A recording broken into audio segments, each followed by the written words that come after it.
നമസ്കാരം. Man United മല്ലുവിൻ്റെ മറ്റൊരു എപ്പിസോഡിലേക്ക് എല്ലാവർക്കും സ്വാഗതം. എന്തുകൊണ്ട് വിശേഷം? എല്ലാവരും സുഖമായിട്ടിരിക്കുമെന്ന് വിശ്വസിക്കുന്നു. അപ്പോൾ ട്രാൻസ്ഫർ ന്യൂസും പിന്നെ ട്രാൻസ്ഫർ റൂമേഴ്സും കൊണ്ട് നിറഞ്ഞിരിക്കുകയാണ്. പ്രത്യേകിച്ച് മാഞ്ചസ്റ്റർ യുണൈറ്റഡിൻ്റെ കാര്യമാകുമ്പോൾ നമുക്കറിയാം, മൊത്തത്തിൽ ഇനിയിപ്പോൾ വരുന്നവനും പോകുന്നവനും എല്ലാവരും ലിങ്ക്ഡപ്പാണ് മാഞ്ചസ്റ്റർ യുണൈറ്റഡുമായിട്ട്.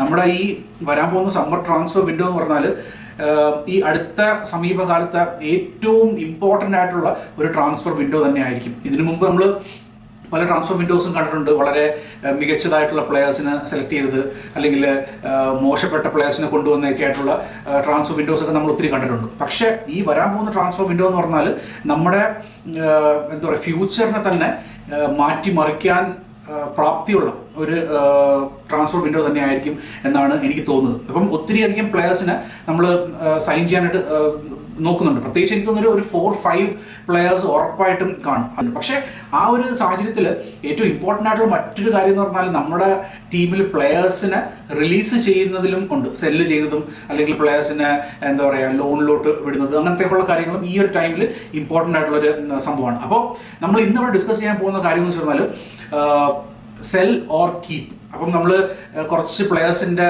ലിസ്റ്റ് തയ്യാറാക്കിയിട്ടുണ്ട്.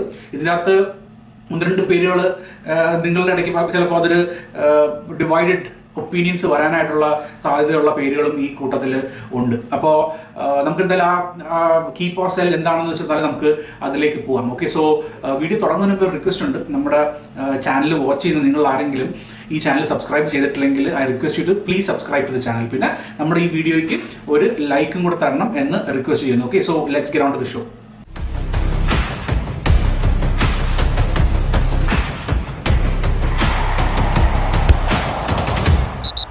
Tyrrell Malacia, Erik ten Hag Manchester യുണൈറ്റഡിന് സമ്മാനിച്ച അപരാധങ്ങളിൽ ഏറ്റവും മുൻപന്തിയിൽ നിൽക്കുന്ന ഒരു വ്യക്തിയാണ് ടൈറൽ മലാസിയ. ഞാൻ ഈ മലാസിയനെ ഈ പേര് ഫസ്റ്റ് ഉയർന്ന് കേൾക്കുമ്പോൾ മാഞ്ചസ്റ്റർ യുണൈറ്റഡ് ഇങ്ങനെ പ്ലെയറിനെ നോക്കുന്നു എന്ന് വന്ന സമയത്ത് ഞാൻ പോയിട്ട് യൂട്യൂബിൽ വീഡിയോസൊക്കെ എടുത്ത് കാണാനായിട്ടിടയായി. അപ്പോൾ ഞാൻ മലാസിയ സ്കിൽസ് മറ്റേത് മറിച്ചത് അങ്ങനത്തെ ഒക്കെ എല്ലായിടത്തും നോക്കി. മലാസിയ ബെസ്റ്റ് പെർഫോമൻസ് അങ്ങനെ ഇങ്ങനെയൊക്കെ നോക്കിയിട്ട് എനിക്ക് എടുത്തു പറയത്തക്ക ഒരു പെർഫോമൻസ് ഒന്നും മലാസിയുടെ ഭാഗത്ത് നിന്ന് കണ്ടിട്ടില്ല. അല്ലെങ്കിൽ നമ്മളെ എന്താ പറയുക, ആകർഷിക്കുന്ന ഒരു തരത്തിലുള്ള ഗെയിമും ഒന്നും മലാസിയുടെ ഭാഗത്തുണ്ടല്ല. അതും പ്രത്യേകിച്ച് ഈ സ്കിൽസും ഹൈലൈറ്റ്സ് എന്നൊക്കെ പറയുമ്പോൾ ഏറ്റവും ബെസ്റ്റ് ഭാഗങ്ങളാണ് കാണിക്കാറുള്ളത്, അല്ലാതെ മോശപ്പെട്ട കാര്യങ്ങളൊന്നും കാണിക്കത്തില്ല. അപ്പം ആ ബെസ്റ്റ് ഹൈലൈറ്റ്സിൽ പോലും അങ്ങനെ എടുത്തു പറയത്തക്ക സംഭവങ്ങളൊന്നും ഇല്ല. പേസിൽ അങ്ങോട്ടും ഇങ്ങോട്ടും ഓടുന്നു എന്നല്ലാതെ അതിനപ്പുറത്തേക്ക് ഒന്നും ഞാൻ കണ്ടില്ല. അപ്പോൾ അങ്ങനത്തെ ഒരു സാഹചര്യത്തിൽ മാന്യൂവിൽ വരുന്നു. മാന്യൂവിൽ കുറച്ച് നാൾ കളിക്കുന്ന ഈ സമയത്ത് തന്നെ ഞാൻ ശ്രദ്ധിച്ച കാര്യം എന്ന് പറഞ്ഞാൽ പ്ലെയേഴ്സിനെ ഒന്നും അങ്ങനെ ബീറ്റ് ചെയ്യുന്നില്ല. ബോൾ കൊണ്ട് കുറച്ച് മുമ്പോട്ട് പോവുക, അവിടെ വന്നിട്ട് വീണ്ടും സൈഡ് പാസ് അല്ലെങ്കിൽ ബാക്ക് പാസ് കൊടുക്കുക, തീർന്നു. അതേ ഇന്നേ വരയ്ക്കും ടൈറൽ മലാസിയ ഓഫർ ചെയ്തിട്ടുള്ളൂ. അല്ലാതെ ഒരു ക്രോസിങ്ങോ അല്ലാതെ ഒരു പ്ലെയറിനെ 1-on-1 ബീറ്റ് ചെയ്യുന്നോ അതൊന്നും അങ്ങനെ സംഭവിച്ചിട്ടില്ല.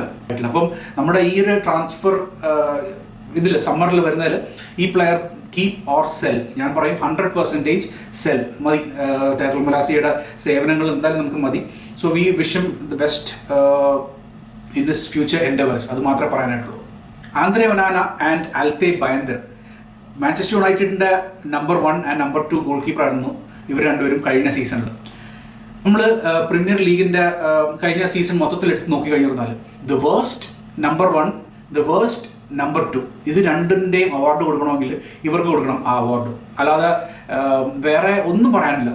മാഞ്ചസ്റ്റർ യുണൈറ്റഡിനെ ഒറ്റ ആളുടെ ഇതിൽ പെർഫോമൻസിൽ ചാമ്പ്യൻസ് ലീഗിൽ നിന്ന് പുറത്താക്കാനായിട്ട് സഹായിച്ചതെന്ന് പറഞ്ഞാൽ ആന്ദ്രേ ഒനാനയുടെ ഒറ്റയാൾ പോരാട്ടം, ഒറ്റയാൾ മണ്ടത്തരം, ഇതെല്ലാം കൊണ്ട് നമ്മൾ ഈസി ആയിട്ട് ചാമ്പ്യൻസ് ലീഗിൽ നിന്ന് പുറത്തായതാണ്. നമ്മൾ ആ കളികൾ എന്നൊക്കെ പറഞ്ഞാൽ വെറുക്കപ്പെട്ട കളികളാണ്. ഈ പ്ലെയറിനെ ഇത്രയധികം വെറുക്കാനായിട്ട് ഹെൽപ്പ് ചെയ്തതെന്ന് പറഞ്ഞാൽ എന്താ പറയുക, ആന്ദ്രേ ഒനാനയുടെ ഭാഗത്തു നിന്നുണ്ടായിട്ടുള്ള മിസ്റ്റേക്സ്, തുടരെ മിസ്റ്റേക്സ്. സെനി ലാമൻസിൻ്റെ ഭാഗത്ത് നമ്മൾ മിസ്റ്റേക്സ് വന്നു എന്ന് ഈ ഒരു സീസണിൽ ഇതുവരെയ്ക്ക് നമുക്കത് കേൾക്കാനായിട്ട് സാധിച്ചിട്ടില്ല. He has done A wonderful job. പക്ഷേ ആന്ദ്രേ ഒനാനയുടെ ഭാഗത്ത് നിന്ന് പറഞ്ഞാൽ ഇത് ഇത്രയും പ്രശ്നങ്ങൾ എന്ന് പറഞ്ഞാൽ റെഗുലർ ആയിരുന്നു. നമ്മൾ എപ്പോഴും ആന്ദ്രേ ഒനാനെ കുറിച്ചിട്ട് ഓരോ കളികളിലും ഇങ്ങനെ സംസാരിച്ചുകൊണ്ടിരിക്കുന്നതാണ് നമ്മളുള്ളത്. അപ്പോൾ ഈ പ്ലെയറിനെ ഇന്റർ മിലാനിൽ നിന്ന് കൊണ്ടുവരുമ്പോൾ അതിൻ്റെ തലേ സീസണിൽ മാൻ സിറ്റി ആയിട്ട് ഫൈനലിൽ ബെസ്റ്റ് പെർഫോമൻസ് കാഴ്ചവെച്ചു. പക്ഷേ മിലാൻ തോറ്റു. എന്നിരുന്നാൽ പോലും എടുത്ത് പറയപ്പെട്ടെന്ന് പറഞ്ഞാൽ Andre Onana ball playing goalkeeper എന്ന നിലയ്ക്കാണ് നമ്മൾ കൊണ്ടുവന്നത്. അന്നും മിലാൻ്റെ ഡയറക്ടർ പറയുന്നുണ്ടായിരുന്നു, ഒനാനനെ സെയിലിന് വെക്കുമ്പോൾ അവർ ഉദ്ദേശിച്ചെന്ന് പറഞ്ഞാൽ ഒരു 15 to 20 million euros അതിൻ്റെ അപ്പുറത്തേക്ക് അവർ പ്രതീക്ഷിച്ചിട്ടേ ഇല്ല. അല്ലെങ്കിൽ അതാണ് അവരുടെ മനസ്സിലുണ്ടായിരുന്ന ഒരു ഫിഗർ. പക്ഷേ മാഞ്ചസ്റ്റർ യുണൈറ്റഡ് എന്ന് പറഞ്ഞാൽ വലിയ ഇതിപ്പം ട്രിപ്പിൾ മണി കൊടുത്ത്, അതായത് 45 million to 50 million pounds കൊടുത്തിട്ടാണ് നമ്മൾ ഈ ഒരു പ്ലെയറിനെ കൊണ്ടുവന്നത്. എന്തിൻ്റെ ആവശ്യത്തിനാണെന്ന് ഒരു പിടുത്തമില്ല. This was just because Erik ten ഹാഗിന് വേണ്ടിയിരുന്നത് കൊണ്ട്, എറിക് ടെൻ ഹാഗിൻ്റെ കൂടെ കളിച്ചതുകൊണ്ട് കൊണ്ടുവന്നു. ആൻഡ് നമുക്ക് എല്ലാവർക്കും അറിയാം, അതേപോലെ ഭയങ്കരം അത് കണക്ക് തന്നെയാണ്. ഈ സീസണിൽ നമ്മൾ സ്റ്റാർട്ടിങ് തുടങ്ങി കഴിഞ്ഞിട്ട് ഒത്തിരി മിസ്റ്റേക്സും കാര്യങ്ങളൊക്കെ, ഒരു സ്റ്റെഡിനെസ് ഇല്ല. ഗോൾ മുഖത്ത് നിൽക്കുമ്പോൾ പേടിച്ച് കുറച്ച് ഒരു കോർണറൊക്കെ വന്ന് തീരുമ്പോൾ പേടിച്ചിട്ടാണ്, ഭയങ്കര നെർവസ് ആകുന്ന ഒരു പ്ലെയർ. സോ മൊത്തത്തിൽ ഈ രണ്ട് പ്ലെയറും മാഞ്ചസ്റ്റർ യുണൈറ്റഡിൻ്റെ one of the waste signings തന്നെയായിരുന്നു ഇൻ ദ റീസെൻറ്റ് ഇയേഴ്സ് എന്ന് വേണം പറയാനായിട്ട്. സോ രണ്ടുപേരും സെൽ. ലൂക്ക് ഷോ മാഞ്ചസ്റ്റർ യുണൈറ്റഡിൻ്റെ ഇപ്പോഴത്തെ പ്ലെയേഴ്സിൻ്റെ കൂട്ടത്തിൽ ഏറ്റവും കൂടുതൽ വർഷം ഇവിടെ നിലനിന്നിട്ടുള്ള പ്ലെയറാണ്. നമ്മൾ ലൂക്ക് ഷോനെ പറ്റി പറയുകയാണെങ്കിൽ വളരെയധികം പൊട്ടൻഷ്യലുമായിട്ടാണ് സൗത്താംപ്ടണിൽ നിന്ന് നമുക്ക് ഇങ്ങോട്ടേക്ക് വരുന്നത്. ആൻഡ് ഹി പ്രൂവ്ഡ് കുറച്ചൊക്കെ ഒന്ന് എന്താ പറയുക, one of the best left backs in the league ആയിരുന്നു. പിന്നെ എന്താ പറയുക, മാഞ്ചസ്റ്റർ യുണൈറ്റഡ് അത്യാവശ്യം കുഴപ്പമില്ലാത്ത ഇനിഷ്യൽ സ്റ്റേജസ് ഒക്കെ തന്നു. പിന്നീട് പറ്റുന്ന വെച്ച് പറഞ്ഞാൽ ആ ഒരു വലിയ ലെഗ് ബ്രേക്ക് കാലൊടിഞ്ഞതിന് ശേഷം പിന്നീട് ലൂക്ക് ഷോയുടെ പെർഫോമൻസ് എന്നൊക്കെ പറഞ്ഞാൽ അത്യാവശ്യം എന്ന് വെച്ചാൽ കുഴപ്പമില്ലാത്ത പെർഫോമൻസ് ആണ്. പക്ഷേ ഇഞ്ചുറി പ്രൂൺ ആകാൻ തുടങ്ങിയിട്ട് ഇപ്പോൾ ഇനി മാനുവിന് വേണ്ടിയിട്ട് റെഗുലർ ആയിട്ടുള്ള ഗെയിംസ് കളിക്കാതെ വരുന്നു. അങ്ങനെ എപ്പോഴും എപ്പോൾ നോക്കിയാലും ഇഞ്ചുറിയാണ്. ഒരു ഭയങ്കര ഡെലിക്കേറ്റ് ആയിട്ടുള്ളൊരു പ്ലെയർ ആയിട്ട് മാറി ലൂക്ക് ഷോ. പക്ഷേ അത്യാവശ്യം നല്ല സ്കിൽഫുൾ ആയിട്ടുള്ള പ്ലെയർ ആയിരുന്നു. നല്ല പേസ് അടിച്ചിരിയൊക്കെ ഒന്ന് ഒരു തടിയും ഒക്കെ ഉള്ള പ്ലെയർ ആണെങ്കിൽ പോലും ഓടും, നല്ല രീതിയിൽ പേസി ആയിട്ടുള്ള ഒരു പ്ലെയറും കൂടെ ആയിരുന്നു. അപ്പം ഹി വുഡ് ബീറ്റ് ഡിഫൻഡേഴ്സ്, അത്യാവശ്യം നല്ല ക്രോസസും കൊടുക്കാനൊക്കെ ആയിട്ടുള്ള കേപ്പബിൾ ആയിട്ടുള്ള ഒരു പ്ലെയർ ആയിരുന്നു. പക്ഷേ കുറച്ച് പ്രായത്തിനോടുകൂടി അത് ഗ്രാജുവലി ഇതെല്ലാം കുറയും. പിന്നെ മെയിനായിട്ടെന്ന് പറഞ്ഞാൽ ഇഞ്ചുറി എപ്പോഴും ഇഞ്ചുറിയാണ്. ആൻഡ് ഈ സീസണിൽ ഇതുവരെയും ഗെയിംസ് ഒക്കെ എന്ന് വെച്ചാൽ അത്രയും ഇഞ്ചുറി ഇല്ലാതെ കളിച്ചുകൊണ്ടിരിക്കുന്നത്. അപ്പം പല ആൾക്കാരും പറയുന്ന കാര്യമാണ്, ആ വേൾഡ് കപ്പ് ഇയർ ആയതുകൊണ്ടാണ് ലൂക്ക് ഷോ ഇങ്ങനെ. കാരണം ഇതിന് മുമ്പ് നമ്മൾ കണ്ടിട്ടുണ്ട്, കഴിഞ്ഞ വേൾഡ് കപ്പിലാണെങ്കിലും യൂറോ കപ്പിൻ്റെ ഒക്കെ സമയത്താണെങ്കിലും ഇതുവരെയ്ക്ക് കളിക്കാത്ത കളിയൊക്കെ ആ ഒരു സീസണിൽ കളിക്കുക, ഇംഗ്ലണ്ട് ടീമിലെത്തുക. പിന്നെ ഇംഗ്ലണ്ടിന് വേണ്ടിയിട്ടാണെങ്കിലും അത്യാവശ്യം നല്ല പെർഫോമൻസ് തന്നെ കാഴ്ചവെക്കുന്നു. പക്ഷേ ഇഞ്ചുറീസ് കൊണ്ട് എന്താ പറയുക, ഒരു കരിയർ എവിടെയോ എത്തിപ്പെടാൻ ആയിട്ടുള്ളൊരു പ്ലെയർ ആയിരുന്നു. ഷോബർട്ടോ കാർലോസ് എന്നായിരുന്നു പറയപ്പെട്ടിരുന്നത്. നമ്മുടെ റോബർട്ടോ കാർലോസിൻ്റെ ഇംഗ്ലീഷ് വേർഷൻ എന്ന നിലയ്ക്കായിരുന്നു ഷോയിനെ കൺസിഡർ ചെയ്തിരുന്നത്. പക്ഷേ ഇഞ്ചറി ആ ഒരു കരിയർ ഹിറ്റ് ചെയ്തു എന്ന് വേണം പറയാനായിട്ട്. So Luke Shaw sell. Diogo Dalot Manchester യുണൈറ്റഡിൻ്റെ കഴിഞ്ഞ കുറച്ച് വർഷങ്ങളായിട്ട് നമ്മുടെ ടീമിൽ എത്രയോ മാനേജേഴ്സ് വന്ന് പോയി, പല മാനേജേഴ്സ് വന്ന് പോയിട്ടാണെങ്കിൽ പോലും നിലനിന്ന് പോയിട്ട് കൊണ്ടിരിക്കുന്ന ഒരു താരമാണ് ഡിയോഗോ ഡാലോ. 18-ാം വയസ്സിൽ വന്നു, ഇപ്പോൾ ഏകദേശം 26-27 വയസ്സ് അടുപ്പിച്ചിട്ടുണ്ട്. അപ്പം ഓൾമോസ്റ്റ് 8 years ആയിട്ട് മാൻ യുണൈറ്റഡിന് വേണ്ടി കളിക്കുന്നു. പ്രൈമിൽ നിൽക്കേണ്ട പ്ലെയറാണ്. ടോപ്പ് എന്ന് പറഞ്ഞാൽ ഇത്രയും കോച്ചസ് വന്നതിൻ്റെ അകത്ത് എല്ലാവരുടെയും അണ്ടറിൽ റെഗുലറായിട്ട് കളിക്കാൻ പറ്റിയിട്ടുള്ള ഒരു താരമാണ് ഡിയോഗോ ഡാലോ. പക്ഷേ കഴിവിനകത്ത് ഉയരാനായിട്ട് ഇതുവരെയ്ക്ക് സാധിച്ചിട്ടില്ല. ഇനി അങ്ങോട്ടേക്ക് സാധിക്കുമെന്ന് എനിക്ക് തോന്നുന്നില്ല. കാരണം ഒത്തിരിയധികം ഡിഫക്ട്സ് ഈ ഒരു പ്ലെയറിൻ്റെ ഭാഗത്തുനിന്നുണ്ട്. നമ്മളൊക്കെ പ്രതീക്ഷിച്ച ഒരു ഡാലോ ഇങ്ങനെ വരേണ്ടിയിരുന്നതല്ല. എന്നുവെച്ചാൽ ഈ ഒരു ടൈമൊക്കെ ആകുമ്പോൾ റിയൽ മാഡ്രിഡിനൊക്കെ പോലുള്ള ടീംസ്, വലിയ കുറച്ചുകൂടെ ഇതായിട്ടുള്ള ടീംസൊക്കെ കുത്തിക്കൊണ്ട് പോകാനായിട്ട് കേപ്പബിൾ ആയിട്ടുണ്ടായിരുന്ന ഒരു പ്ലെയർ ആയിരുന്നു. അപ്പോൾ എനിക്കറിയാം, നമ്മുടെ ഹോസെ മൊറീനിയൊക്കെ പറഞ്ഞിരുന്നത് വെച്ചാൽ ഡിയോഗോ ഡാലോൻ്റെ ടോപ്പ് സീലിംഗ് ഉള്ള പ്ലെയർ ആണെന്നൊക്കെ ഉള്ള രീതിയിലായിരുന്നു ഡാലോനെ കൊണ്ടുവന്നത് തന്നെ. പക്ഷേ ഇപ്പോഴും ആ ഒരു ലെവലിൽ തന്നെ നിൽക്കുകയാണ്. ഒരു ഇമ്പ്രൂവ്മെൻ്റ് എന്നുള്ള ഇത് കാണിക്കുന്നില്ല. ഡിഫെൻസീവിൽ കേപ്പബിലിറ്റീസ് എന്നൊക്കെ പറഞ്ഞാൽ ഭയങ്കര മോശം, ഭയങ്കര വീക്കാണ്. ഇപ്പം ഓപ്പോസിഷനൊക്കെ ബീറ്റ് ചെയ്ത് ഈസി ആയിട്ട് പോകുന്നു. പിന്നെ അതിനുശേഷം 1-on-1 അകത്തൊക്കെ ആണെങ്കിൽ ഈസി ആയിട്ട് ബീറ്റ് ചെയ്ത് പോകുന്നു. ക്രോസസ് തടയാനായിട്ട് സാധിക്കുന്നില്ല. പലപ്പോഴും നല്ല പൊസിഷൻസിൽ ഒരു ഗോൾ സ്കോറിംഗ് പൊസിഷനിലേക്ക് എത്തിയിട്ട് പിന്നെ അടിച്ച് വെല്ലടുത്തൊക്കെ മുകളിൽ കൂടെ കളയുന്നു. അല്ലെങ്കിൽ ഭയങ്കര ഇറാറ്റിക് ആയിട്ടുള്ള ഒരു ഗെയിമാണ് ഡാലോയുടെ ഭാഗത്ത് വന്നിട്ടുള്ളത്. അപ്പം ഒത്തിരി ഗെയിംസിൻ്റെ അകത്തൊക്കെ ഇത് റെഗുലറായിട്ട് തന്നെ പോയിക്കൊണ്ടിരിക്കുകയാണ്. അപ്പം ഐ തിങ്ക് ഇറ്റ്സ് ടൈം ഡാലോ. എനിക്ക് പലപ്പോഴും തോന്നിയിട്ടുള്ളൊരു കാര്യം എന്ന് പറഞ്ഞാൽ അതിപ്പം എൻ്റെ പേഴ്സണൽ ഒപ്പീനിയൻ മാത്രമാണ്. ഓക്കെ, ഇത് വേറെ ആരുടെയും ഇതല്ല, എൻ്റെ മാത്രം പേഴ്സണൽ ഒപ്പീനിയനാണ്. നമ്മുടെ മാഞ്ചസ്റ്റർ യുണൈറ്റഡ് തുറയിലെ ശാപം എന്ന് ഞാൻ വിശേഷിപ്പിക്കുന്ന ഒരു താരം എന്ന് പറഞ്ഞാൽ ഡാലോ ആണ്. ഡാലോ ഈ ടീമിൽ നിന്നും പോയി കഴിയുകയാണെങ്കിൽ definitely we can win the league. എൻ്റെ ഒരു തോന്നലാണ്. അത് ഒത്തിരി ഗെയിംസ് കണ്ടിട്ട് ഡാലോനെ ഞാൻ പ്രത്യേകം എടുത്ത് ശ്രദ്ധിച്ച് നോക്കിക്കൊണ്ടിരിക്കുകയാണ്. പലപ്പോഴും ഇപ്പം ഡിഫൻസിൻ്റെ അതെന്ന് പറഞ്ഞാൽ പൊസിഷനിങ് ഒക്കെ എതിർ പ്ലെയേഴ്സിന് കറക്റ്റായിട്ട് ട്രാക്ക് ചെയ്യാതെ പോകുന്നതും, ഡാലോനെ ക്രോസ് ചെയ്ത് എന്ന് വെച്ചാൽ പ്ലേയേഴ്സ് ഓടിപ്പോകുമ്പോഴൊക്കെ ഡാലോ അവിടെ മിഴിച്ചു നിൽക്കുന്നു, എന്നിട്ട് പിന്നീട് ലേറ്റ് ആകുന്നു, അങ്ങനെ കുറേ സംഭവങ്ങളൊക്കെ ഡാലോൻ്റെ ഭാഗത്തുണ്ട്. അപ്പോൾ ഞാൻ ഒത്തിരി ഡാലോനെ പ്രത്യേകം നോട്ട് ചെയ്തിട്ടുള്ളൊരു വ്യക്തിയാണ്. അപ്പം അതിൻ്റെ ഇതിൽ നിന്ന് മാത്രമാണ് ഞാനിത് പറയുന്നത്. സോ ഐ തിങ്ക് ലൈക്ക് ഡാലോ പോയി കഴിയുവാണെങ്കിൽ ആ റൈറ്റ് സൈഡിൽ നമ്മളൊരു പ്രോപ്പർ പ്ലെയറിനെ കൊണ്ടുവരാൻ പറ്റുവാണെങ്കിൽ ദാറ്റ് വിൽ ബി ഡെഫിനറ്റ്ലി അതൊരു ശാപമോക്ഷം എന്നുള്ള നിലയ്ക്ക് വരും, ടീമിൻ്റെ ശാപമോക്ഷമായിട്ട് മാറി. ആൻഡ് ദാറ്റ് കുഡ് ബി എന്താ പറയുക, നമ്മുടെ ഒരു ചാമ്പ്യൻഷിപ്പ് അടിക്കാൻ വേണ്ടിയിട്ട് ഹെൽപ്പ് ചെയ്യുന്ന ഒരു ഇതായിരിക്കും നമ്മുടെ റൈറ്റ് ബാക്ക്. ഡെഫിനറ്റ്ലി ആ ഒരു ചേഞ്ച് വരണം എന്നുള്ളതാണ്. അപ്പോൾ പലപ്പോഴും ഈ ഒരു ഡിസ്കഷൻ്റെ അകത്തൊക്കെ പല ആൾക്കാരും പറഞ്ഞാൽ ഡാലോനെ നമ്മുടെ സെക്കൻഡ് ബെഞ്ച് ഓപ്ഷനായിട്ട് കീപ്പ് ചെയ്തിട്ട് വേറെ റൈറ്റ് ബാക്കിനെ കൊണ്ടുവരാമെന്നുള്ളത്. പക്ഷേ എന്നിരുന്നാൽ പോലും ഇത് വേറൊരു പ്ലെയർ വന്നാലും പിന്നീട് എങ്ങനെയെങ്കിലും ഡാലോ ആ പൊസിഷനിൽ എത്തിപ്പെടും. അതങ്ങനെയാണ്. പല കോച്ചുമാർ വന്നപ്പോഴും എല്ലാവർക്കും ഡാലോനെ താല്പര്യം. അത് എന്തുകൊണ്ടാണ് ഞാൻ പലപ്പോഴും ആലോചിച്ചിട്ടുണ്ട്. ഞാൻ ഒരു പ്രാവശ്യം ഇവരുടെ നമ്മൾ ട്രെയിനിങ് വീഡിയോസ് ഒക്കെ കാണുന്ന സമയത്ത് അവിടെ ഡാലോയുടെ പെർഫോമൻസ് എന്നൊക്കെ പറഞ്ഞാൽ ഭയങ്കര ഇത്. അപ്പം എനിക്ക് തോന്നി ഈ ട്രെയിനിങ്ങിൽ നല്ല പെർഫോമൻസ് കാഴ്ചവെക്കുന്നതുകൊണ്ടാണ് പ്ലേയിങ് ലെവലിലോട്ട് കയറുന്നത്. അവിടെ വന്നു കഴിഞ്ഞാൽ കളി മറക്കുന്ന അവസ്ഥയാണ്. സോ അങ്ങനത്തെ ഒരു ഇത് വരുമ്പം I think Dalot should go. എൻ്റെ ഒരു വ്യക്തിപരമായിട്ടുള്ള അഭിപ്രായമാണ്. Dalot I would sell. Mason Mount, Erik ten Hag Manchester യുണൈറ്റഡിലേക്ക് അനാവശ്യമായിട്ട് കൊണ്ടുവന്ന മറ്റൊരു താരം. എന്തിനാണ് ഈ ഒരു പ്ലെയറിനെ ആ സമയത്ത് കൊണ്ടുവന്നതെന്ന് ഒരു ഐഡിയ ഇല്ല. കാരണം എന്ന് വെച്ചാൽ മൗണ്ട് ഫസ്റ്റ് ഓഫ് ഓൾ കളിക്കുന്ന പറഞ്ഞാൽ ബ്രൂണോ ഫെർണാണ്ടസിൻ്റെ പൊസിഷനാണ്. ബ്രൂണോ എന്നുള്ളൊരു വ്യക്തി എന്ന് പറഞ്ഞാൽ നമുക്കറിയാം ഒരു ഗെയിം പോലും പരിക്കോ അല്ലെങ്കിൽ മറ്റുള്ള കാരണങ്ങളാലും പുറത്തിരിക്കുന്ന ഒരു താരമല്ല. Always available, always playing 90 minutes. അപ്പോൾ ആ ഒരു സാഹചര്യത്തിൽ ആ സെയിം പൊസിഷൻ കളിക്കാൻ വേണ്ടിയിട്ട് എന്തിനാണ് മൗണ്ടിനെ കൊണ്ടുവന്നത് എന്ന് അറിയത്തില്ല. ആ സമയത്ത് മൗണ്ടിനെ അല്ലെങ്കിൽ മൗണ്ടിൻ്റെ പേര് ഡിസ്കസ് ചെയ്യുന്ന സമയത്ത് എല്ലാവരും ചോദിച്ചിട്ടുള്ള പണ്ഡിറ്റ്സും എല്ലാവരും ഫാൻസൊക്കെ ചോദിച്ചിട്ടുള്ള കാര്യമാണ് മൗണ്ട് വന്നു കഴിഞ്ഞാൽ ഏത് പൊസിഷനിലാണ് കളിക്കുന്നത്. ഈസ് നോട്ട് എ വിങ്ങർ, അല്ലെങ്കിൽ ഈസ് നോട്ട് എ സ്ട്രൈക്കർ, പിന്നെ ഹീസ് നോട്ട് എ നമ്പർ 8, 6, ഇതൊന്നുമല്ല. ഈ മൗണ്ട് എന്ന് പറഞ്ഞ ഒരു 10 പൊസിഷനാണ്. അപ്പോൾ എന്തിനാണ് ഇങ്ങനത്തെ ഒരു പ്ലെയർ?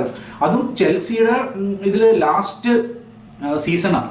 ഇനി ഒരു വർഷം കൂടെ ഉള്ളൂ കോൺട്രാക്ട് എൻഡ് ചെയ്യാൻ വേണ്ടിയിട്ട്. ആ സമയത്താണ് നമ്മൾ പോയിട്ട് ഓൾമോസ്റ്റ് 50 million പോയിട്ട് ഈ പ്ലെയറിനെ കൊണ്ടുവന്നിട്ട് ആ പൈസ എന്ന് പറഞ്ഞാൽ വെറും വേസ്റ്റ് ചെയ്തു എന്ന് വേണം പറയേണ്ടത്. കാരണം അത്രയും പൈസ ഉണ്ടായിരുന്നെങ്കിൽ we could have gone for much like a different player. നമുക്ക് വേണ്ടിയിരുന്നൊരു ഡിഫൻസീവ് മിഡ്ഫീൽഡറോ അഡീഷണൽ മിഡ്ഫീൽഡറിനെയൊക്കെ കൊണ്ടുവരാൻ ഉള്ള ഇതായിരുന്നു. പക്ഷേ ഒരു ആവശ്യമില്ലാത്തൊരു സൈനിങ് ആയിപ്പോയി മേസൺ മൗണ്ടിൻ്റെ.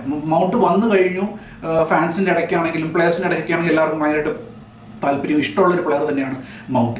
അപ്പോൾ മൗണ്ട് എന്താ പറയുക, കുറച്ച് ഇമ്പ്രൂവ് ആയി വരണം, അല്ലെങ്കിൽ ടീമിൻ്റെ ഒരു സ്ട്രെങ്ത് ആയിട്ടുള്ള ഒരു പ്ലെയറായി മാറണം എന്നൊക്കെ നമ്മളെല്ലാവരും ആഗ്രഹിച്ചു. പക്ഷേ ഇഞ്ചുറി വീണ്ടും തളർത്തി കളഞ്ഞു. സോ അത്രയും നാൾ, അതായത് ചെൽസിയിൽ കളിക്കുന്ന ലാസ്റ്റ് സീസൺ വരയ്ക്കും he never had any sort of injury. ഇടയ്ക്ക് കുറച്ച് ഗെയിംസ് പോകുന്നല്ലാതെ അങ്ങനെ മേജർ ഇഞ്ചുറി സെറ്റ് ബാക്സ് ഉണ്ടായിരുന്ന ഒരു പ്ലെയറേ അല്ല. ഫൈനൽ സീസണിലാണ് ഈ ഒരു ഇഞ്ചുറി വരുന്നത്. ഇപ്പോൾ അത് കഴിഞ്ഞിട്ടാണ് നമ്മൾ എടുക്കുന്നത്. പിന്നെ നമ്മുടെ കയ്യിൽ വന്നതിന് ശേഷം നമുക്കറിയാം റെഗുലർ ഇഞ്ചുറീസാണ്. ഈ ഒരു പ്ലെയറിന് അടുപ്പിച്ച് കുറച്ച് സ്ട്രിങ് ഓഫ് ഗെയിംസ് കളിക്കാനായിട്ട് പറ്റാത്തൊരവസ്ഥ. അപ്പം എപ്പോഴും ഇതാണ് ഇഞ്ചുറി ആയിട്ട് പോകുമ്പോൾ നമുക്ക് ഫാൻസിന് വളരെയധികം വിഷമം തോന്നിയിട്ടുള്ളത്. കാരണം അവൻ അത്രയും ടൈം എടുത്ത് റിക്കവറായി വന്ന് കുറച്ച് നാൾ കഴിയുമ്പോൾ വീണ്ടും ഇഞ്ചുറിയിലോട്ട് പോകുന്നു. സോ പ്ലെയർ കുറച്ച് നല്ല രീതിയിൽ വരണം എന്നൊക്കെ നമ്മളെല്ലാവരും ആഗ്രഹിച്ചു ഫാൻസ്. പക്ഷേ ആ ലെവലിലേക്ക് ഉയരാൻ പറ്റിയില്ല ബിക്കോസ് ഓഫ് ദിസ് ഇഞ്ചുറി. അപ്പോൾ അങ്ങനത്തെ ഒരു സാഹചര്യത്തിൽ എനിക്ക് തോന്നുന്നു ഇനി മൗണ്ടിനെ വെച്ചുകൊണ്ടിരിക്കുന്നതിൽ കാര്യമില്ല. So I would definitely sell Mount the summer. എനിക്ക് തോന്നുന്നൊരു 20-25 million അല്ലെങ്കിൽ ഒരു 30 million ആ ലെവലൊക്കെ കിട്ടും. കാരണം ഇംഗ്ലീഷ് പ്ലെയറും കൂടെയൊക്കെ ആകുമ്പോൾ എല്ലാവർക്കും അത്യാവശ്യം ആ ഒരു റേഞ്ചിൽ കിട്ടാനായിട്ടുള്ളൊരു ഇതുണ്ട്. പിന്നെ എന്താ പറയുക, ചാമ്പ്യൻസ് ലീഗ് ഫൈനൽ അസിസ്റ്റ് കൊടുത്ത പ്ലെയറാണ്, ചെൽസിയുടെ പ്ലെയറാണ്, മാൻ യുണൈറ്റഡിൽ കളിച്ചുകൊണ്ടിരിക്കുന്ന പ്ലെയറാണ്. അപ്പോൾ അങ്ങനത്തെ ഒരു ലേബിൾ വരുമ്പോൾ ഡെഫിനറ്റ്ലി ഒരു 30 million ഒക്കെ കിട്ടാനായിട്ടുള്ള ഇതുണ്ട്. സോ ആ ഒരു എമൗണ്ട് 25 to 30 റേഞ്ചിൽ കിട്ടിക്കഴിഞ്ഞാൽ I would definitely sell Mount. Lisandro Martinez, Erik ten Hag Manchester യുണൈറ്റഡിൽ കൊണ്ടുവന്നതിൽ വെച്ചിട്ട് ഏറ്റവും ബെസ്റ്റ് പ്ലെയർ ലിസാൻഡ്രോ മാർട്ടിനസ് ആണ്. അതിനകത്ത് യാതൊരു സംശയമില്ല. ടീമിലേക്ക് വന്ന് അതിനുശേഷം one of the fan favourites ആയി മാറിയ പ്ലെയറാണ് ലിച്ച. ആൻഡ് പലപ്പോഴും ആൾക്കാർ പറഞ്ഞിരുന്നു പറഞ്ഞാൽ മാഞ്ചസ്റ്റർ പ്രീമിയർ ലീഗിലെ ഫിസിക്കാലിറ്റി, പിന്നെ അതിനകത്തൊക്കെ ഈ ഇത്രയും ചെറിയ ഹൈറ്റുള്ളൊരു വ്യക്തിക്ക് എങ്ങനെ ഡിഫൻസ് കീപ്പ് ചെയ്യാൻ പറ്റുമെന്നുള്ളതാണ്. പക്ഷേ അതൊക്കെ ഹൈറ്റിലല്ല കാര്യം, വർക്കിലാണ് കാര്യം എന്ന് കാണിച്ചു കൊടുത്തൊരു വ്യക്തിയാണ്. ഇപ്പോൾ ഹാളൻഡിനെയൊക്കെ ആയിട്ടുള്ള കമ്പാരിസൺ വന്ന സമയത്ത് ഹാളൻഡിനെയൊക്കെ എടുത്ത് കെട്ടിപ്പൂട്ടി പോക്കറ്റിലിട്ട് കൊണ്ടുപോയ വ്യക്തിയാണ് ലിച്ച.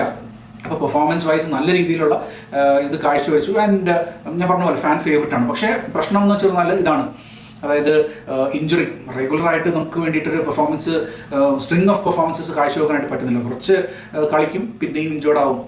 കഴിഞ്ഞ പ്രാവശ്യം ഇത് നമുക്ക് ACL ഇഞ്ചുറി വന്നിട്ട് കുറേ ഗെയിംസ് പുറത്തിരിക്കേണ്ടി വന്നു. തിരിച്ച് വന്നിട്ട് വീണ്ടും ഇഞ്ചുറിയിലേക്ക് പോയി നിൽക്കുവാണ്. അപ്പം അങ്ങനത്തെ ഒരു സാഹചര്യത്തിൽ വരുമ്പം ലിച്ചയ്ക്കും ഇനി ഈ വരുന്ന സീസണും അതിൻ്റെ അപ്പുറത്തെ സീസണും കൂടെ ഉള്ളു. അപ്പം 2 സീസണിൻ്റെ ഇതേ ഉള്ളൂ. അപ്പോഴത്തേക്ക് കോൺട്രാക്ട് എൻഡ് ചെയ്യുന്ന അവസ്ഥയാണ്. അപ്പം എന്തായാലും കോൺട്രാക്ട് ഒരു 2 years എന്നുള്ള നിലയ്ക്ക് ഉള്ളതുകൊണ്ട് ആൻഡ് നമുക്ക് ഡിഫൻസ് ആവശ്യമുണ്ട്. അപ്പം ഹാരി മഗ്വയർ എന്തായാലും ഉണ്ട് and we have like 2 more young kids coming up the block. അപ്പോൾ അങ്ങനത്തെ ഒരു സാഹചര്യത്തിൽ I would keep Lisandro Martinez. എനിക്ക് തോന്നുന്നു പറഞ്ഞാൽ നമുക്ക് എന്തായാലും ഈ ഒരു ടൈം ഇനിയിപ്പോൾ 2 വർഷമേ ഉള്ളൂ. ലിസാൻഡ്രോ മാർട്ടിനസ് ഇഞ്ചേർഡ് അല്ലാത്ത സമയത്ത് നമുക്ക് കാണിക്കുന്ന പെർഫോമൻസ് എന്ന് പറഞ്ഞാൽ one of the best performance ആണ് കാഴ്ചവെക്കുന്നത്. അപ്പം അങ്ങനെ റെഗുലറായിട്ട് അവൈലബിൾ ആയിരിക്കുന്ന സമയത്ത് ഔട്ട്പുട്ട് തരുന്ന ഒരു താരത്തെ ഞാനിപ്പോൾ തൽക്കാലം സെല് ചെയ്യുന്നില്ല. I would see one season, അടുത്ത സീസൺ പ്രത്യേകിച്ച് ഇപ്പോൾ ചാമ്പ്യൻസ് ലീഗ് ഒക്കെ വരുന്ന സമയത്ത് നമുക്ക് കുറച്ചൊന്ന് എന്താ പറയുക സ്റ്റഡി ആയിട്ടും സ്ട്രോങ് ആയിട്ടുള്ളൊരു പ്ലെയർ ബാക്കിൽ വേണം. അല്ലെങ്കിൽ നമ്മൾ വീണ്ടും റിക്രൂട്ട്മെൻറ്റിലേക്ക് പോകേണ്ടി വരും. അപ്പം എനിക്കറിയില്ല ഒരു ബാക്കിനെയും കൂടെ ഇനിയിപ്പോൾ റിക്രൂട്ട്മെൻറ്റ് കൊണ്ടുവരുമോ എന്നുള്ളത്. കാരണം ഹാരി മഗ്വയറിന് ഇപ്പോൾ നമ്മൾ കോൺട്രാക്ട് എക്സ്റ്റൻഷൻ കൊടുത്ത സ്ഥിതിക്ക് ഇനിയൊരു ഡിഫൻഡറും കൂടെ വരാനായിട്ടുള്ളൊരു സാധ്യത ചിലപ്പോൾ ഒന്ന് മങ്ങി നിൽക്കുവാണെന്നാണ് എനിക്ക് തോന്നുന്നത്. അപ്പോൾ ആ ഒരു സാഹചര്യത്തിൽ Lisandro Martinez let's keep him എന്നാണ് എനിക്ക് പറയാനായിട്ടുള്ളത്. Final name Bruno Magnifico Fernandes, Manchester യുണൈറ്റഡിൻ്റെ ക്യാപ്റ്റൻ. കഴിഞ്ഞ 5 സീസണുകളിൽ മാഞ്ചസ്റ്റർ യുണൈറ്റഡിന് വേണ്ടിയിട്ട് ഏറ്റവും മികച്ച പ്രകടനങ്ങൾ കാഴ്ചവെക്കുന്നത് അസിസ്റ്റിലൂടെയും ഗോൾസിലൂടെയും ഗോൾ കോൺട്രിബ്യൂഷൻസിലെല്ലാം മൊത്തത്തിൽ പെർഫോമൻസ് കാഴ്ചവെച്ച് നല്ല രീതിയിലുള്ള ലീഡർഷിപ്പ് സ്കിൽസ് പ്രകടിപ്പിച്ചിട്ട് മാഞ്ചസ്റ്റർ യുണൈറ്റഡിന് വേണ്ടിയിട്ട് പോയിക്കൊണ്ടിരിക്കുന്ന താരം. അപ്പോൾ കഴിഞ്ഞ സീസണിൽ ഒരു ചെറിയൊരു ഇഷ്യൂ അത് ബ്രൂണോ തന്നെ പറഞ്ഞിട്ടുള്ള കാര്യം എന്ന് പറഞ്ഞാൽ മാനേജ്മെൻറ്റ് ബ്രൂണോനെ സെല്ല് ചെയ്യാൻ വേണ്ടിയിട്ട് വിചാരിച്ചു എന്നുള്ളതാണ് സൗദിയിലേക്ക്. അപ്പോൾ ഹി വാസ് അപ്സെറ്റ്. കാരണം ബ്രൂണോയ്ക്ക് ടീമിൽ നിന്ന് ടീമിനെ കപ്പടിപ്പിക്കുക എന്നുള്ളത് പറഞ്ഞാൽ വലിയ ആഗ്രഹമായിട്ട് നിൽക്കുന്ന ഒരു പ്ലെയറാണ്. സോ സൗദിയിൽ നിന്നൊക്കെ 100 billion ഓഫർ വന്ന സമയത്ത് ഡെഫിനറ്റ്ലി മാനേജ്മെൻറ്റ് നോക്കി ഓക്കെ ഈ ഒരു എമൗണ്ട് കിട്ടുവാണെങ്കിൽ ഉറപ്പായിട്ടും കൊടുക്കും. കാരണം ഈസ് 30, അപ്പോൾ 30 വയസ്സ് കഴിഞ്ഞിട്ടൊരു വ്യക്തിക്ക് എന്തായാലും അത്രയും ഒരു എമൗണ്ടിലേക്ക് കിട്ടത്തില്ല, ഒരു 100 million ഒന്നും കിട്ടുന്നതല്ല. അപ്പം എന്തായാലും കൊടുക്കാനായിട്ടുള്ളൊരു ചിന്ത വന്നു. അപ്പോൾ ആ ചിന്ത തന്നെ ബ്രൂണോനെ അത് വളരെയധികം വിഷമിപ്പിച്ചു എന്ന് ബ്രൂണോ പറയാനുണ്ട്. കാരണം he didn't want to go.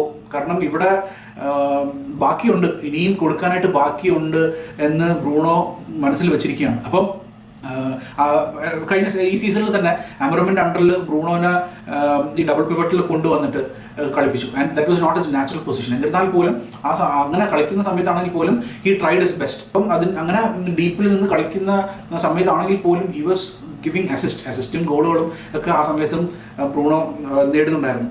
അപ്പോൾ അങ്ങനത്തെ ഒരു സാഹചര്യത്തിൽ ഈ ഒരു സമയത്ത് ബ്രൂണോനെ കൊടുക്കുമോ എന്നുള്ളതാണ് ഏറ്റവും വലിയ ഇമ്പോർട്ടൻ്റ് ആയിട്ടുള്ള കാര്യം. പക്ഷേ മാനേജ്മെൻറ്റിൻ്റെ ഭാഗത്തു നിന്ന് ഇപ്പോൾ ലേറ്റസ്റ്റ് ആയിട്ട് അറിയാൻ കഴിഞ്ഞിരിക്കുന്ന കാര്യം എന്ന് പറഞ്ഞാൽ എന്ത് കാരണവശാലും ബ്രൂണോനെ കൊടുക്കാൻ പോകുന്നില്ല എന്നുള്ളതാണ്. അതായത് ഈ സീസണോ 1-2 സീസണിലേക്കെങ്കിലും ഡെഫിനറ്റ്ലി ബ്രൂണോനെ കൊടുക്കുന്നില്ല. കാരണം ഇപ്പോൾ നമ്മളൊരു മാറ്റത്തിൻ്റെ ഒരു കാലഘട്ടത്തിലൂടെ പോയിക്കൊണ്ടിരിക്കുകയാണ്. ഇപ്പം ഇനിയിപ്പോൾ അടുത്ത കോച്ച് ആരാ വരുന്നതെന്ന് അറിയത്തില്ല. വെദർ ഇറ്റ്സ് ക്യാരിക്കിന് തന്നെ കൊടുക്കുമോ അതല്ലെങ്കിൽ വേറെ ഏതെങ്കിലും ഒരു ടോപ്പ് ലെവൽ കോച്ചിലേക്ക് മാഞ്ചസ്റ്റർ യുണൈറ്റഡ് പോകുമോ എന്നുള്ളത് നമ്മൾ വരാനായിട്ടിരിക്കുന്ന ഒരു സാഹചര്യമാണ്. അപ്പോൾ അങ്ങനത്തെ ഒരു സാഹചര്യത്തിൽ ഡെഫിനറ്റ്ലി ഏത് കോച്ച് വന്നാലും അവർക്ക് ബ്രൂണോനെ പോലെ ഉള്ള ഒരു ജെമ്മിനെ കിട്ടുകയാണെങ്കിൽ that would be like a big thing. അപ്പോൾ ആ ഒരു സാഹചര്യത്തിൽ ബ്രൂണോ ടീമിൽ തന്നെ വേണം എന്ന് ഇപ്പോൾ മാനേജ്മെൻറ്റ് ഡിസൈഡ് ചെയ്തിരിക്കുന്നു. കഴിഞ്ഞ സീസണിൽ അങ്ങനെ ആയിരുന്നില്ല, കൊടുക്കാമെന്നുള്ളൊരു ചിന്തയാണെങ്കിൽ പോലും ഈ സീസണിൽ അവർക്ക് മനസ്സിലായി ബ്രൂണോ എന്നുള്ള ഒരു പ്ലെയർ മാഞ്ചസ്റ്റർ യുണൈറ്റഡ് എന്താണെന്നുള്ളത് വളരെയധികം വ്യക്തമാക്കിയിട്ടുണ്ട്. കാരണം ഈ സീസണിൽ അസിസ്റ്റിൻ്റെ റെക്കോർഡ് തകർക്കുന്ന ആ ഒരു